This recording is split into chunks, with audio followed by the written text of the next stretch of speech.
welcome to Scott Fox After 9. This episode is one I'm excited about. There's a lot of different things that I'm going to try and cover, but I'm also going to try and keep this episode to an hour or less. That's a time that I think works best for you. It works best for me, and I want to cover as much as I can in here. So coming up, I'm going to give credit where credit is due, and I'm going to praise the federal Liberal government for something that they proposed yesterday. Then I'm going to call them out for something else they proposed yesterday. We'll make it fair. We're going to talk about the fact that Canada, in the middle of a trade war, apparently, is losing our ambassador to America. But did she really step down? Because if you listen very carefully to what she said, it kind of sounds like Mark Carney just wants one of his people in there as ambassador. That despite everybody. Unanimous consent amongst all the parties. They all like Kristen Hillman as the ambassador. So why would Mark Carney want to make the change to one of his buddies? We'll talk about that. I'm also going to talk about travel. I believe firmly in the right to strike. I believe in the collective bargaining process, and I believe in organized labor. However, it's got to come with some reasonable restrictions, and what the Air Transat pilots did over the last couple of days, and not that long ago, the Air Canada pilots did the exact same thing, is not fair to the Canadian people. So I'm also going to propose a very simple, common sense change to our federal labor laws that would protect Canadian travelers to make sure that never again does somebody have to show up at the airport to find out if they're leaving on a week's vacation or if they're going to turn around and just go home. It's ridiculous what happened here, and I'm going to propose a change that I think would mitigate some of the damage that has been done. So all of that and more is coming up on this episode. I hope you can stick around. I'm going to start off, though, with the pipeline talk. Yesterday, there was the vote in Ottawa. If you weren't following along, here's the Coles notes. The Liberals signed a memorandum of understanding with the government of Alberta. And what that memorandum of understanding said was that, sure, if you can meet all of these conditions, we in theory will get behind a pipeline from Alberta to Northwest British Columbia. And we'll remove the tanker ban so that we can move that oil from the coast over to Asian markets. Well, the Conservatives, skeptical that the Liberals are actually going to follow through with this, decided to put it to a vote yesterday.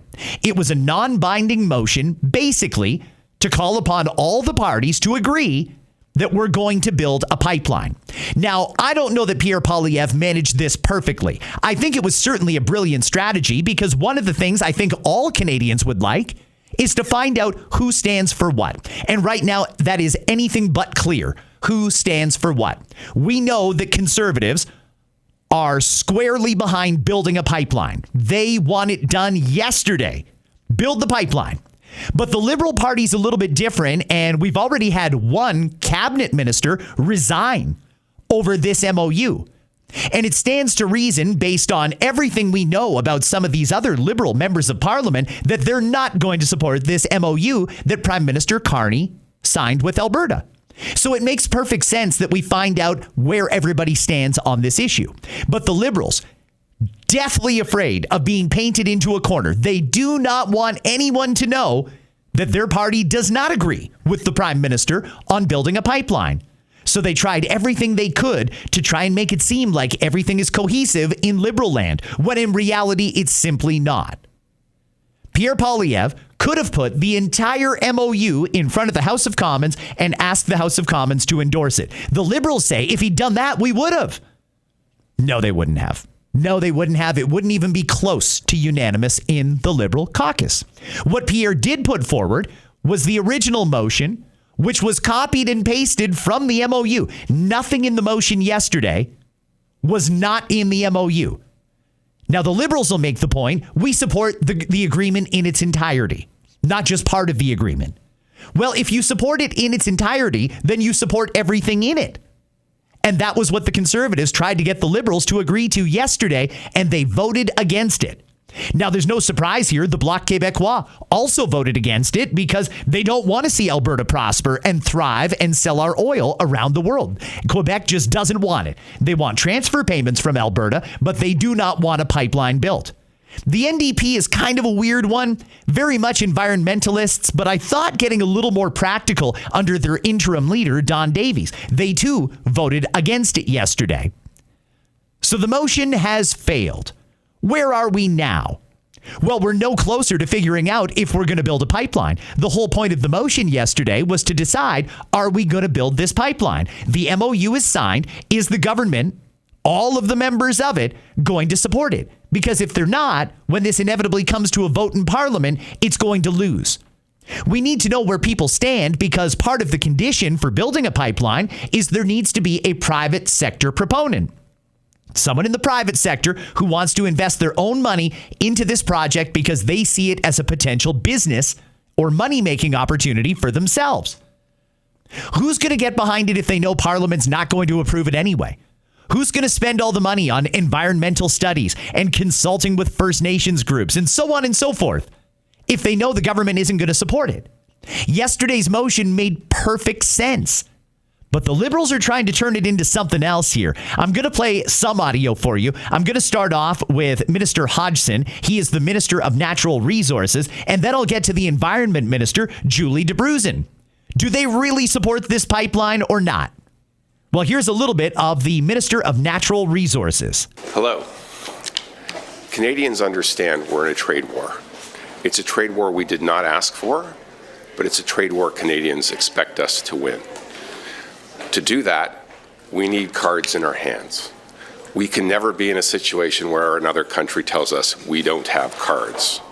We have some fantastic cards, our energy and natural resources. We need to develop those energy and natural resources in a responsible way, in an environmentally responsible way, in partnership with Indigenous peoples. That's what this MOU is all about. It is an MOU between the federal government and the Conservative government of Alberta about how we build together, about how we build interties between the Western provinces, about how we add nuclear to the base load of the Western provinces, about how we build the largest carbon capture and storage project in the world, a technology that's made in Canada, a technology we can export around the world. It's about how we work with Indigenous peoples and give Indigenous peoples opportunities for equity ownership. It's about how we work constructively between Alberta and British Columbia. This is a comprehensive agreement. It's agreement that the people of Alberta and the Premier of Alberta believes in. Canadians see the motion that's before us today for what it is. It's a cynical ploy to divide us. It's a cheap political stunt. And so we will not be supporting the motion the Conservatives have put forward today. They call it a cheap political stunt. That's actually one of the talking points that a lot of the mainstream media is on. And by the way, the mainstream media hates what Pierre Poilievre did yesterday. Pierre Poilievre asked a very, very basic thing of our elected individuals. Stand and be counted. Let us know what you're in favor of and what you are opposed to. All of us as voters have a right to know if the people that we elect are going to support this pipeline. We agreed as a nation we need the pipeline. In fact, I've got brand new polling numbers out. This is from the Canadian Press, and I don't give them a lot of credit for not being biased, so take it with a grain of salt, but even they say at least half of Canadians are in favor of building this bitumen pipeline between Alberta and BC, while fewer than 1 in 5 outright oppose it, according to a new poll. It's a Leger poll that was conducted online. It can't be assigned a margin of error, suggesting that support is particularly strong in Alberta, as well as among men, older Canadians, and Conservative voters. I think it's popular with all Canadians. You know, I have heard loud and clear for the last year, we've got to protect our sovereignty. Elbows up. We've got to defend Canada. We've got to protect Canada. I've been hearing it for a year. So we finally have something where we can say this is going to protect Canada. This is going to protect our sovereignty. This is going to make us less reliant on the Americans. I don't believe that it was only men and Conservatives that supported this pipeline. I think there's a lot of common sense women out there that also support this pipeline. Prime Minister Mark Carney signed a memorandum of understanding last month with the Alberta government that sets out an agreement to work towards the approval of a pipeline project. Half of respondents support the project, while 1 in 5 respondents say they neither support nor oppose the project. 17% say they oppose it. 2 out of 3 Albertans and half of those in Ontario and BC support the pipeline. Support is lowest in Quebec, where it's only 37%. The poll suggests Conservative voters are more likely to support the project at 71% compared to 54% of Liberals and 23% of NDP voters. Okay, I don't expect the NDP to support this. That's just not something that I think lines up with their ideology. I would expect Conservatives and Liberals to support this. In fact, I don't understand why the Bloc won't support it. They've constantly got their hand out asking for money. Where do they think the money is coming from? Alberta, oil could be a very lucrative source of revenue for this country. Why wouldn't we support a pipeline? Majority of Liberals, 54%, support this pipeline. 71% of Conservatives, and there's a whole ton in there that are neither support nor oppose. This should be a no-brainer. So why are the Liberals so afraid to say how they feel about this issue? Why will they not say, I support it, and if this MOU goes to a vote and we're deciding will we or won't we approve a pipeline, I will vote in favor of a pipeline or I will be opposed to a pipeline. Why won't they just say it? Because they're divided. And the media has got a stake in this, too, because the media went nuts for weeks talking about dissension in the Conservative Party. The Conservatives are not united under Pierre Poilievre. That's what they did because one guy crossed the floor. The Liberals, it might even be 50-50 in this caucus. It might even be worse than that don't support Mark Carney, and not a word from the mainstream media about that. The Liberals are not going to hold the vote, or they're not going to vote like they were expected to last night and let the whole country know they are completely divided. Our government does not agree with our prime minister on this. That's a big problem. But the Liberals, give them credit. I said it the other day. They're playing a team sport, and they're going to show a public-facing sense of unity, even though they are deeply divided in the background. Here is Liberal Environment Minister Julie DeBruisen. Thank you. Today what we have is the Conservatives bringing an intentionally divisive and misleading motion to the House of Commons. What we see is a motion that doesn't include some of the really important pieces to this Memorandum of Understanding that show how we can work collaboratively with provinces to move forward on climate action. In this Memorandum of Understanding, we talk about how we're going to work together to increase and strengthen our industrial carbon price. Talk about how we're going to enhance methane regulations. Talk about how we're going to be able to intertie with neighbouring provinces. We work together as a country. We're actually stronger as a country. But the Conservatives show right now, by bringing this motion, that in their hands, they would disrespect neighbouring provinces, they would disrespect Indigenous rights holders, and they would disrespect the fight that we need to bring for Canadians against climate change. I don't think that we do need to have a fight against climate change. I think that argument has been litigated already, Ms. Environment Minister Julie DeBruisen, and I think Canadians have said we're not paying another penny for it. Canadians rejected the carbon tax because, in the words of the Prime Minister, it was divisive, so he got rid of it. Liberals trying to spin this around, anything but be accountable and admit how they feel about this issue. They are not going to publicly tell you if they support this pipeline or if they don't, because that would show how divided our government is. And that's just the government side. The opposition is pretty united. They either are in favor of the pipeline, like the Conservatives, or they're opposed to it, like the Bloc and the NDP. The Liberals are the ones who signed this Memorandum of Understanding. Why can't they stand up and say they support it and they support our Prime Minister? Why are we tying in so many environmental regulations? You know, we're finally at a point where we can talk about getting our product out to market, where we can talk about truly being an energy superpower. And it seems like the only thing the Liberals are in is tying a ton of environmental regulations to it. Why would we do that? How much money are the Saudis spending on carbon capture? What about the other oil-producing nations? Or are they just pumping out oil to whoever wants to buy it? We're already a lot more green than the rest of the world. And by the way, our liquid natural gas, once we start getting that out around the world, could displace a ton of the coal that's being burnt around the world, contributing to greenhouse gas emissions. Canada's already a leader here. Why would we hamstring ourselves with even more regulations and make it even less likely that this pipeline is going to get built? When are the Liberals going to stand up and say, we're in favor of this pipeline? When will Mark Carney stand up there with his whole caucus behind him and say, we support a pipeline if X, Y, and Z conditions are met? He can't do that because they don't agree. The Liberals are not going to approve this pipeline. If you live in Alberta, you need to accept the fact you're not getting it. Forget what Mark Carney signed. The people behind him outnumber Carney, and they're saying no. If it was a yes, they would have just voted yes. They wouldn't throw up all this obstruction.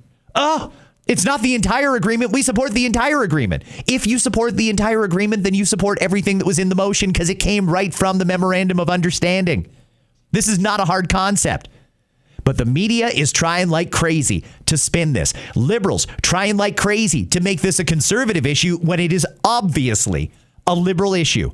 We need to know, does the government support building a pipeline or not?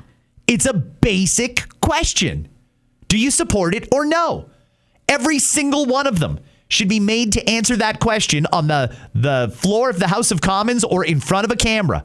Do you support it or no? If Alberta finds a private proponent, they work out a deal with BC and with First Nations, are you good with it? For the Liberal Environment Minister here to suggest that the Conservatives aren't interested in consulting with First Nations, that's simply not true. There's been a lot of consultation with First Nations, and frankly, it depends which First Nation you ask. We're obligated to consult. Well, a lot of them really, really want the money and prosperity that this pipeline is going to bring. It would do amazing things for their communities. Now, they want some common sense checks and balances to minimize the risk of an environmental catastrophe. I think we all do. But either way, we need this pipeline. They like to talk about pipelines. They don't like to talk about climate change and climate action. We're going to continue working to bring action forward. They're trying to drag us behind with a motion like today. Thanks. How exactly are they trying to drag you behind, Julie? They're asking you to stand and be counted. You were elected by the Canadian people. The Canadian people agree that we want a pipeline, and you guys won't tell them what you really think. Every individual Liberal member of Parliament should be made to be accountable here. Do you support it or don't you?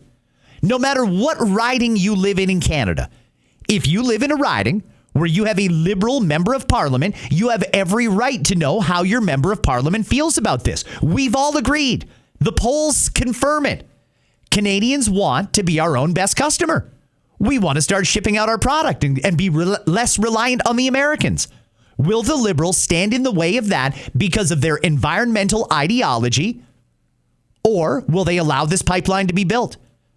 In fact, there was 5 Liberal members at this news conference yesterday, the one that I just played the audio from. I don't even think it's unanimous in those 5 people that they agree this pipeline should be built. Listen, their silence is deafening. There's only one reasonable conclusion here. The Liberals are not in favor of building this pipeline. And frankly, it's never going to get built while Mark Carney and this Liberal government are in power. Full stop. That's it. There's nothing else to debate. Now, if the Liberals want to correct the record and stand in front of the cameras or on the floor of the House of Commons and be counted and say, we support this pipeline, we support our Prime Minister, we support the deal that he signed. Let's see it.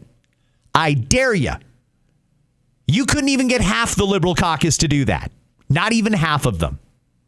I'm curious here. What does the New Democrats think? Yesterday, New Democrat interim leader Don Davies came out and spoke to the cameras. Good afternoon, everybody. Bonjour tout le monde. I'm Don Davies, leader of the NDP, and I'm joined by Alexandre Boularice, our environment critic. And I'm here to talk about the pipeline issue, which, of course, is being debated in the House today. It's quite clear to the New Democrats that this pipeline is bad for the climate.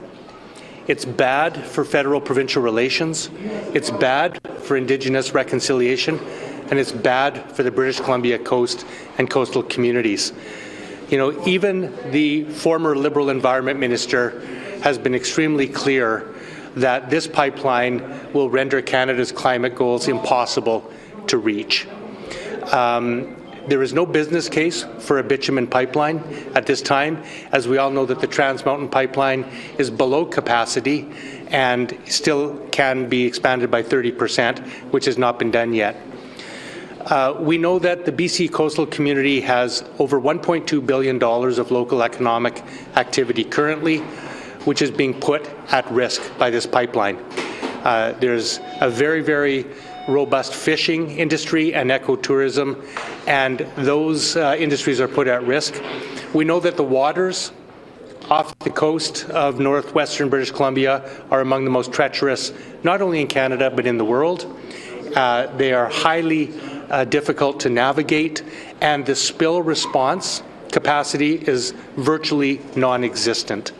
On top of that, we know that British Columbia has not consented, nor have the various Indigenous nations that are going to be affected by any project. I just want to say I have zero problem with what the NDP said there. They're taking a principled stance. They believe in this environmental stuff, and they're going to vote based on their conscience. And their conscience says there's too much risk here. Can't build a pipeline because of this, that, and the other thing. I respect it. I do. I disagree with them, but I respect their opinion, and I applaud them for taking a principled stance on something they believe in. Here's a question. What do liberals believe in? That's a serious question. What do you believe in? Because for a year, you've been gaslighting Canadians about being our own best customer, about being less reliant on the Americans. You've been all elbows up for a year. Well, here's an opportunity to actually decrease our reliance on the Americans, and you turned your back on the opportunity to tell Canadians how you feel. You walked away and you tried to make it an attack on the Conservatives for some reason. Conservatives are building a pipeline. New Democrats are not. The Bloc is not. What are the Liberals doing? Are they building a pipeline or aren't they? Why will they not just come out and say? How many Liberal members of Parliament are there? Just give us a number. 50% support the pipeline. 40% support the pipeline. 20%. Just give us a number so we know what we're dealing with here. If you tell us the majority of Liberals don't support the pipeline, well, it's very simple. There's no point in trying to find a private sector proponent, and there's no point in talking to First Nations groups or British Columbia because it's not happening anyway. We need to know how our elected individuals stand on this. And frankly, we're entitled to hear from them. It's gross how much the mainstream media is running cover for the federal Liberals right now. It is gross that they're turning this into an attack on the Conservatives when the Conservatives simply asked the government to confirm what they've already signed, that they support building a pipeline. We need it. Don't you guys on the left believe anything that you've said in the last year? If you do, you're in favor of a pipeline. And if you think, well, there's too many obstacles, we've got to get BC to sign on, we've got to get First Nations to sign on. Oh, yeah, that'll come. Don't worry. And once we start flashing money around, you watch how quickly everybody's going to fall in line and say, well, I don't really love the idea, but I sure want billions of dollars. And they're going to get in line. The only question here is, do the Liberals stand for anything? Do the Liberals truly want to make Canada our own best customer? Do they really believe in elbows up? Or will environmental ideology keep it in the ground again? Again. So far, everything Trudeau did is stay in pat, because Carney has not been able to convince anyone in his party, as far as I can tell, that it's time to start being our own best customer. I think we need an election over this, to be perfectly honest with you. We do need an election, and the topic should be pipelines. Yes or no, are we building it or not? I'm going to move on here. I promised I would talk a little bit about labor issues, and before I get to the now departing Canadian ambassador to the United States, I do want to talk about what's going on with Air Transat, because this is very reminiscent of what happened with the flight attendants at Air Canada just a few months ago.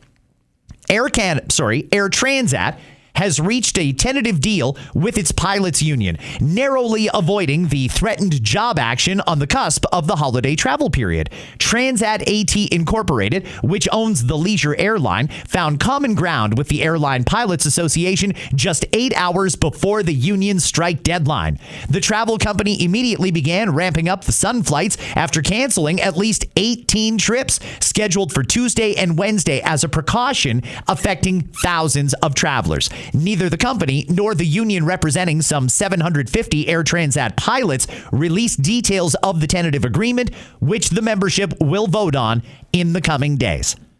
Let me just say again what I said earlier. I fully support the right to strike. I fully support organized labor. I fully support collective bargaining. But sometimes there needs to be an exception.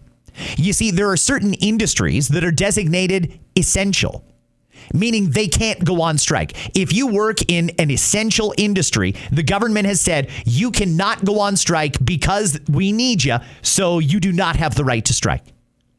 I don't even think we should do that with the pilots. But what I do think is a little bit of common sense should prevail. Right now, we, the traveling public, are being used as pawns.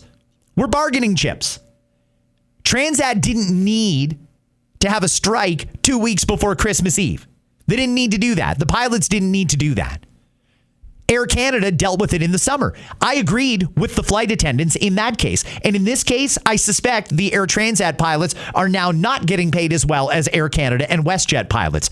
Fix it. They all fly the exact same planes, just with different logos on them.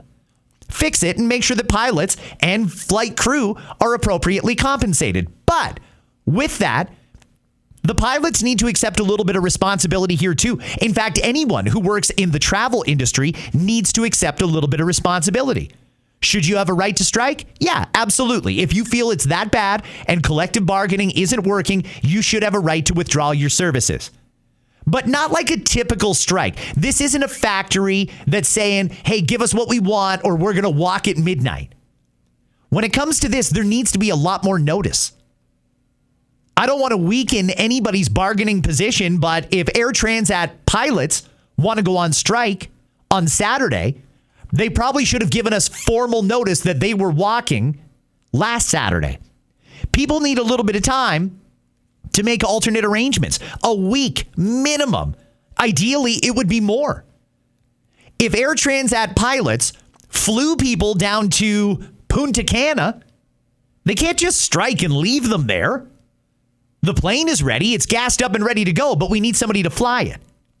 It's time for the staff in the airline industry to assume a little bit more responsibility for the traveling public. This is not a typical job. If you're a pilot and you're dropping off a plane full of people in a third world country down in the Caribbean, you have a bit of responsibility to get them home. Pilots should have to give at least a week's notice so that anybody who's away has an opportunity to get back.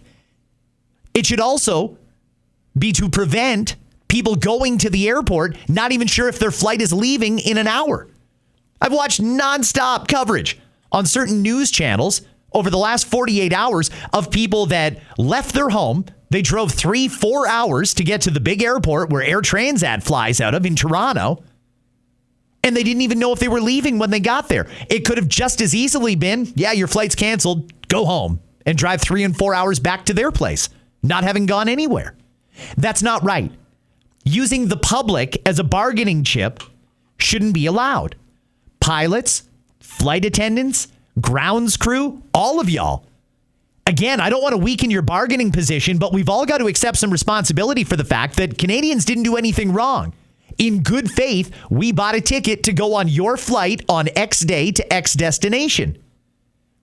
If you can't follow through on that, we need to know in advance. This isn't like 1 or 2 canceled flights. This would have been a full shutdown of the entire airline. That can't happen. Stop treating the taxpayers, the Canadian people, like pawns. Work it out. I'm sure the federal government is thrilled, by the way, that this was worked out before it went to a strike. And so am I. A collective agreement is always the best way to go when it's negotiated in good faith. But for the times when it does need to go to a strike, 24 hours notice isn't enough. We need time to get people home or to get people to where they're going, and then they can figure out the rest. But we need at least a week to know if whether or not our flight is actually going to take us there or bring us home. And I think that that's a fairly common sense thing. Hopefully, cooler heads will prevail, and when it comes time to review our labor laws, something like that will get considered for industries like transport, because there's just too much at stake. There's too many people counting on this. I'm going to move on now. Yesterday, kind of a shock. Canada's ambassador to the United States, someone who's been doing this job since pre-COVID, is stepping down. And it's too bad, because it seems like everybody really likes our ambassador to the U.S., Kristen Hillman. Listen to this. This is her last night talking to Omar Sachedina on the CTV National News. It is been the privilege of my professional life to be able to serve Canada and Canadians here in Washington. But the truth is, I have in my 9th year here in DC, and 6 as ambassador. And, you know, I spoke to the Prime Minister about this, and I said it's time, I think, for me to start a new chapter. He had asked me back in the spring to stay on for the transition of his government, the new government, and the transition to the new Trump administration. I agreed to do that, and I'm honored to have done that, and I'm proud to have done that. But I did say I will be wanting to head out in 2026, and 2026 is just around the corner. And at the same time, you know, we are moving to a phase of our discussions with the United States with the CUSMA review, the Canada-US-Mexico Trade Agreement review. That's going to start up in the new year. And I think it's important that we have someone in place that is going to be here through the conclusion of those discussions. So there's never a good time to leave a position like this, but I think that this is a natural point of departure for me.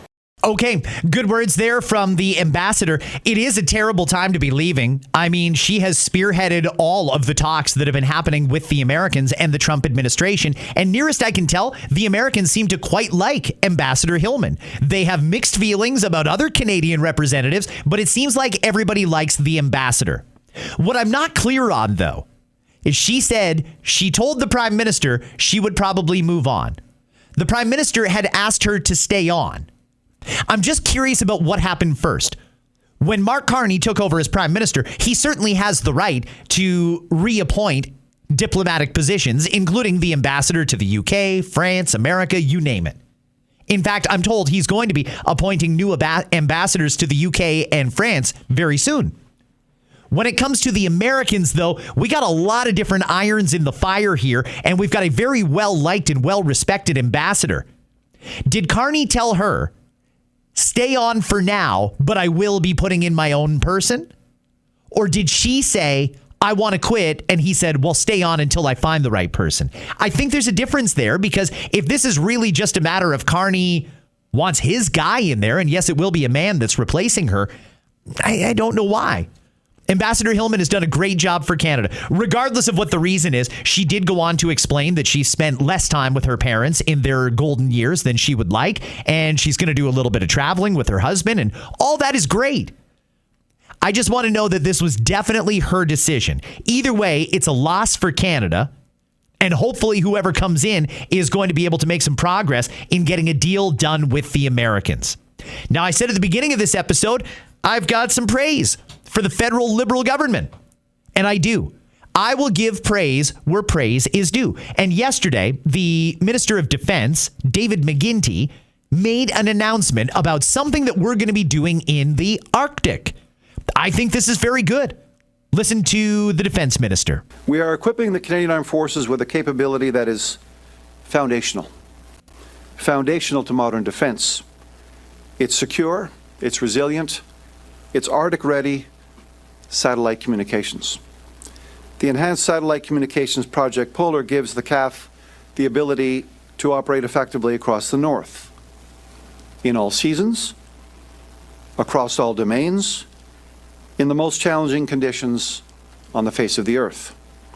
It supports CAF operations from coast to coast to coast, including search and rescue, Operation Nanook, northern patrols, surveillance, infrastructure support, and the full spectrum of pan-domain training.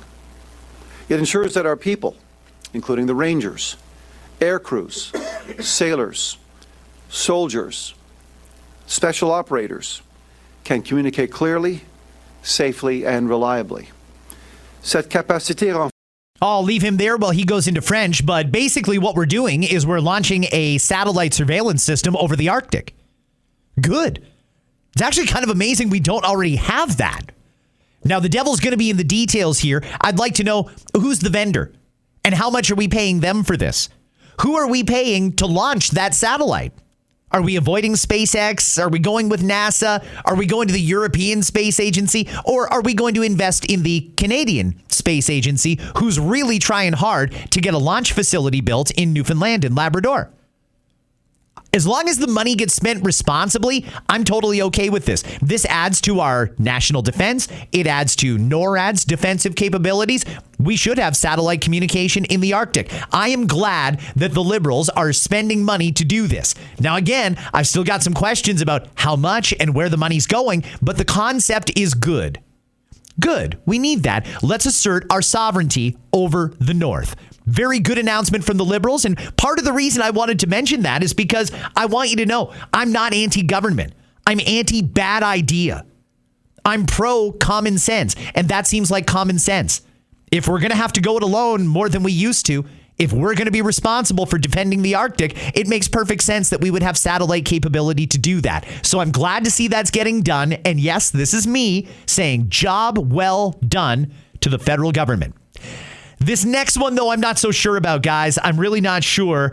Let's go to the Justice Minister, Sean Fraser, who is announcing new legal protections to protect children and address intimate partner violence.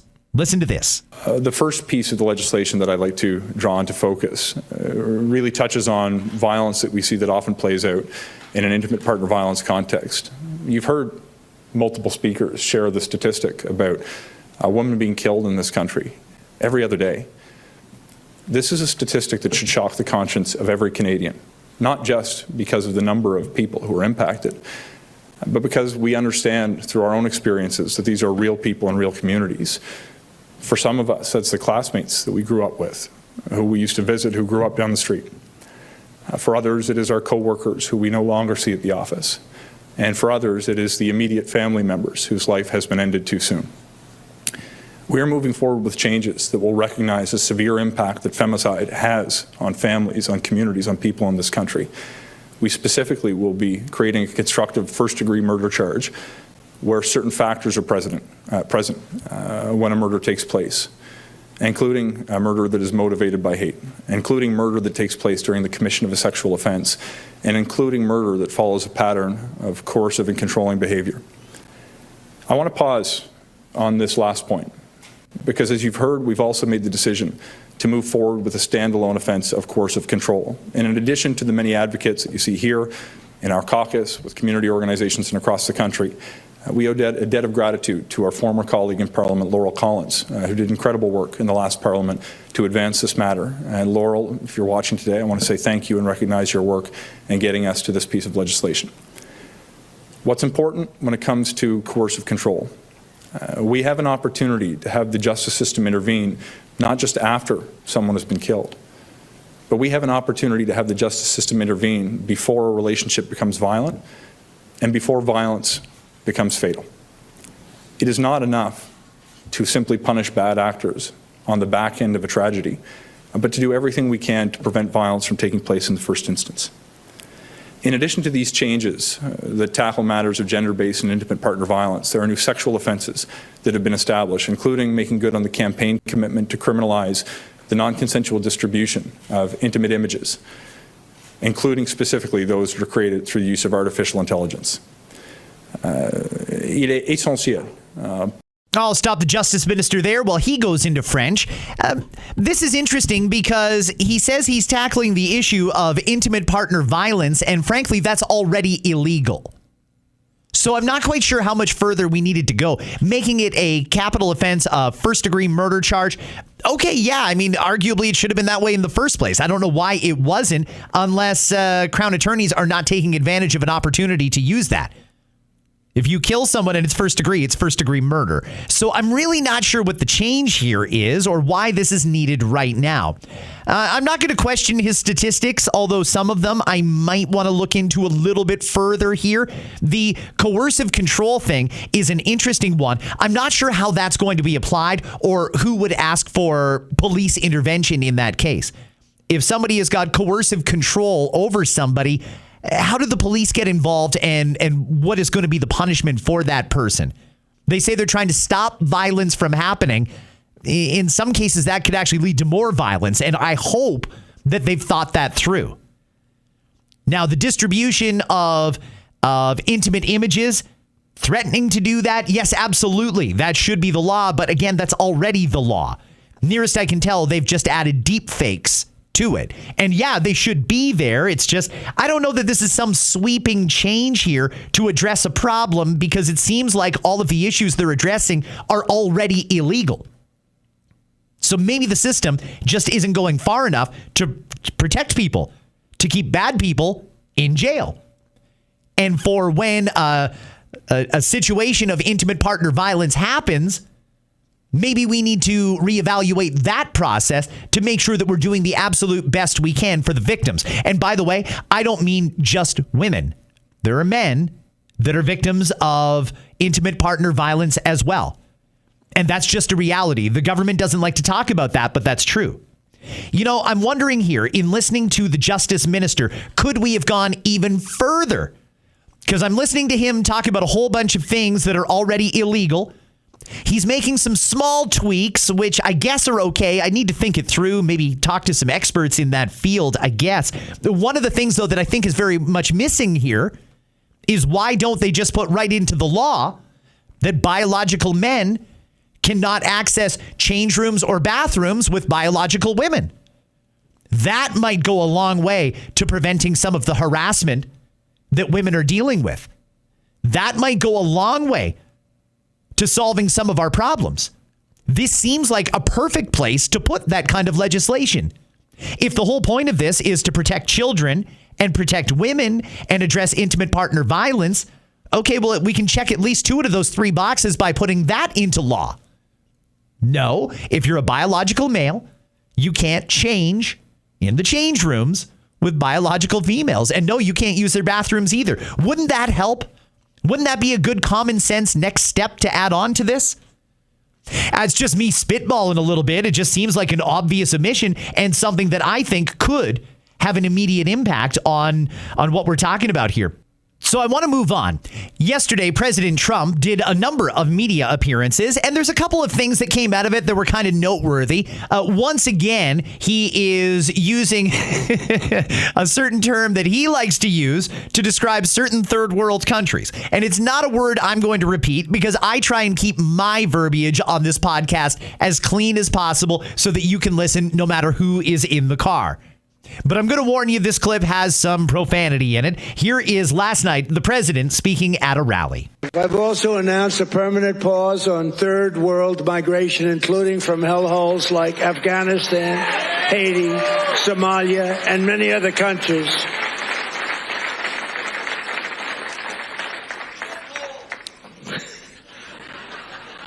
I didn't say shithole, you did.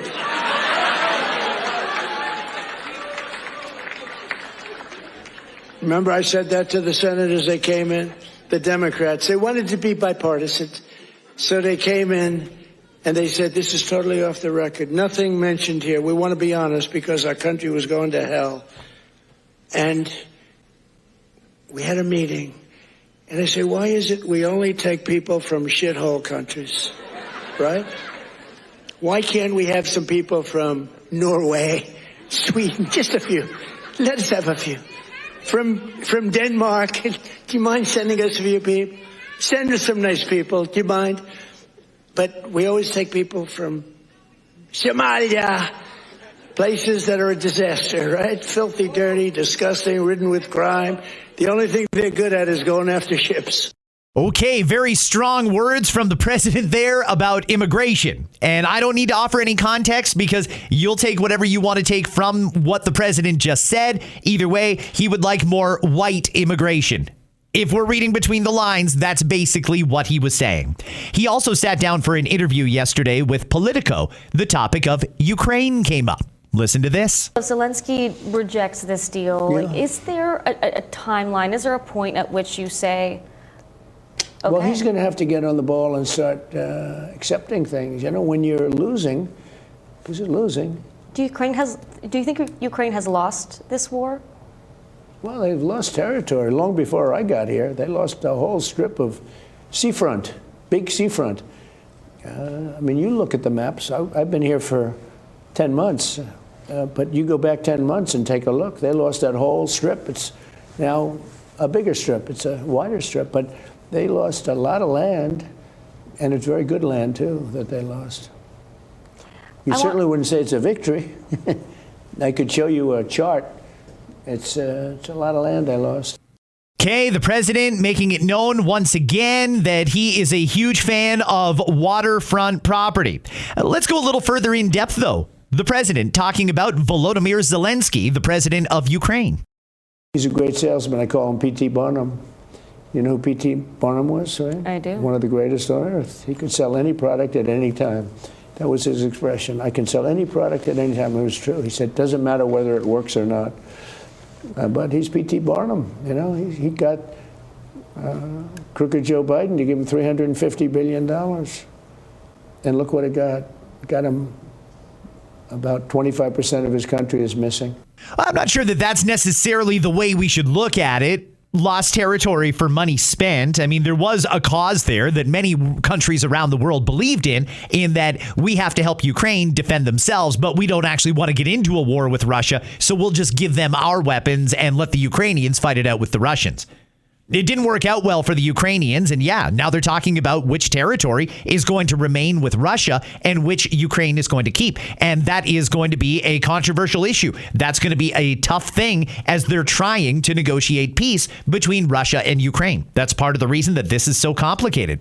The president did have one more comment on this topic. Listen to this. On Sunday, your son, Donald Trump Jr., responded to a reporter's question about whether you will, quote, walk away from Ukraine. And your son said, I think he may. Is that correct? No, it's not correct, but it's not exactly wrong. We have to, they have to play ball if they don't read agreements, potential agreements. It's not easy with Russia because Russia has the upper hand, and they always did. They're much bigger. They're much stronger in that sense. I give Ukraine I give the people of Ukraine and the military of Ukraine tremendous credit for the, bravery and for the fighting and all of that. But, at some point, size will win generally. And this is a massive size. You take a look at the numbers. I mean, the numbers are just crazy. This is not a war that should have happened. This is a war that would have never happened if I were president. It's so sad. Millions of people are dead, many, many soldiers. Last month they lost 27,000 soldiers and some people from missiles being launched into Kiev and other places. But what a sad thing for humanity. This doesn't affect us. Our country is no longer paying any money. It was Biden gave him $350 billion so stupidly. And, if he wouldn't have given it, maybe something else would have happened. But Putin had no respect for Biden, and he had no respect for Zelensky, didn't like Zelensky. They really hate each other. And part of the problem is they hate each other really a lot, And it's very hard for them to try and make a deal. It's harder than most. I find that really interesting. The president is the one who's going to sign off on whatever deal ends up getting ratified and brings peace to the region. He's the guy who's got to be the go-between between Zelensky and Putin. It's interesting to hear a frank assessment like that. Being able to look back at this war with hindsight and say, giving Ukraine $350 billion didn't help at all. Arguably, all of the money that came from the West to Ukraine didn't really help. Maybe this war could have ended a long time ago. It's interesting to hear the president reflect back on something like that without all the typical bravado that usually comes along with Donald Trump. That seemed like a very frank assessment. Now, another thing that came up is a topic that we're debating here in Canada. It's called birthright citizenship. Who gets to be a citizen of our country? Donald Trump does not like the way it's done in America. And frankly, after hearing this, I have a feeling a lot of Canadians are going to agree with him. Listen to this. The case is very interesting because that case was meant for the babies of slaves. And if you look at the dates on the case, it was exactly having to do with the Civil War. That case was not meant for some rich person coming from another country, putting a foot in our country, and all of a sudden their whole family becomes, United States citizens. That case is all about slaves, the babies of slaves, and it was a good reason for doing it, and that's all it was about. And people now are understanding it. It's been explained to them, and I think the court understands it too. That would be a devastating decision if we lose that case. That court, you've put because our country cannot afford to house tens of millions of people that came in through birthright citizenship. When that happened, that was meant for the babies of slaves. And if you look at the exact dates that it was passed, it all had to do with the Civil War and the ending of the Civil War. It's that little period of time, and people now are starting to understand. At issue here is what to do with the amount of people that illegally crossed into America and had kids while they were there. Are the kids entitled to birthright citizenship? Well, the parents weren't there legally. And if the kids are entitled to birthright citizenship, does that mean the parents should be by default? It's a real interesting question, and frankly, we've got to work out some answers here, and I'm glad to hear a candid conversation. Again, that was President Trump speaking with Politico yesterday. I thought some really interesting stuff came out of that one. And while I'm playing audio, one more set that I want to play for you. Elon Musk is doing a series of interviews right now, and he's talking about a wide range of different things. In this clip, he's talking about how the death of Charlie Kirk has made it basically impossible for him and many others to go outside. You did something extremely ordinary, like go to Target or CVS. I can't go to things where there's the general public because there's an immediate, can I have a selfie line that forms. And these days, particularly in light of Charlie Kirk's murder, there are serious security issues. It's not that I don't want to, I simply can't. Has Charlie's murder changed how you do things? Or were you already locked down pretty well before that? It certainly reinforced the severity of the situation where life is on hardcore mode. You make one mistake and you're dead. It only takes one mistake. Okay, interesting from Elon Musk. He is, I don't know if we really got a full answer to his security detail or what goes into it, but no, he really can't live a normal life anymore, and it's mainly because of security concerns. He also talked about President Trump. Who's the funniest person you know in real life? President Trump is very funny. He's got a great sense of humor. President Trump is very funny. He's very funny. He's like naturally funny, but it's like somewhat effortless. I mean, when he was had Ed Mamdani in the office, and they asked him if he still thought the president was a fascist, and the president said, "Just say yes. It's easier that way." Don't worry about it. Just say yes. That was awesome. He's like, yes.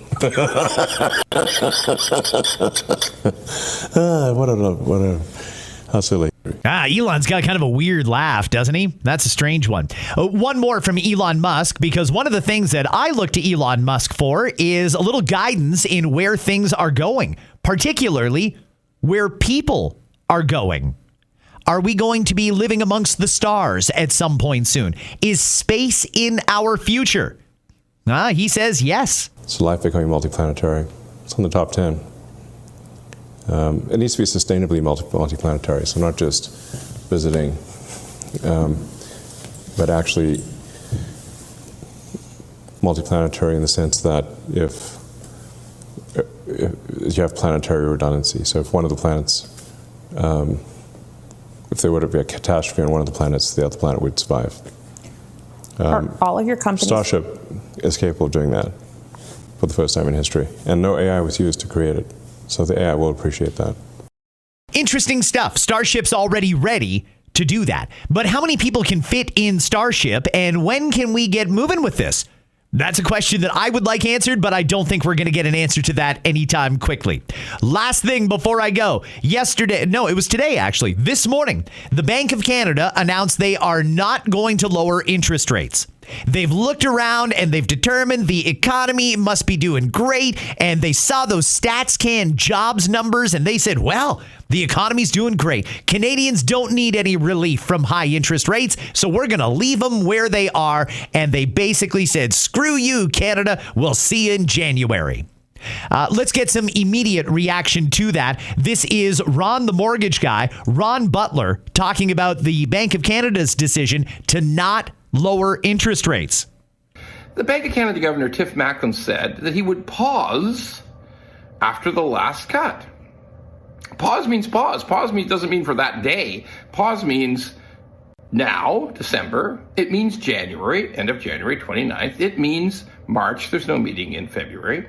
And maybe something will happen in April. Yeah, that's what he meant. He meant that he will take a long look at this and examine the direction of the economy. Now, what does that mean? It means quit talking about any change. Everybody quit analyzing the shit out of this thing. Until March, April. Seriously. And then what happens in the economy? What will happen in the economy?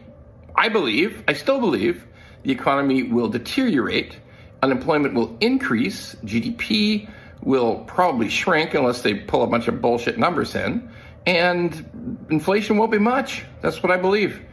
Food inflation will continue shitty, too high. Everybody knows this. And the rest, not much. So that's what I believe. But I do believe that eventually in 2026, sometime by mid-year, there will be cuts. Before mid-year, 2 more cuts in 2026 for the Bank of Canada. But not soon, not January, not March. We got to wait. Well, that's a little discouraging. I was hoping that Canadians could get a little bit of relief. Let's not lose sight of the fact that the big Canadian banks made $16 billion in profit in the latest quarter.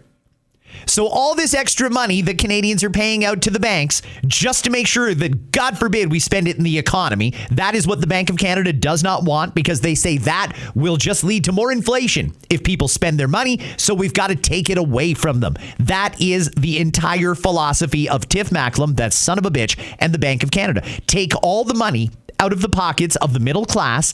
Then they can't spend it, then inflation won't go up. Well, inflation is up anyway, and Canadians need relief. And you just heard Ron, a fairly common sense guy on the economy, saying it's not going to get much better anytime soon. In fact, it's going to get worse, and don't expect a rate cut until at least April. But he's expecting at least 2 cuts in 2026. Depending on how bad things get, I mean, we could be in a recession, a depression. We could be about to be taken over by the Americans. Who knows what 2026 is going to bring, but that's some good insight from Ron Butler. Friends, that's my time. Have yourselves a great day. I'll be back here with you tomorrow with another episode of Scott Fox After 9.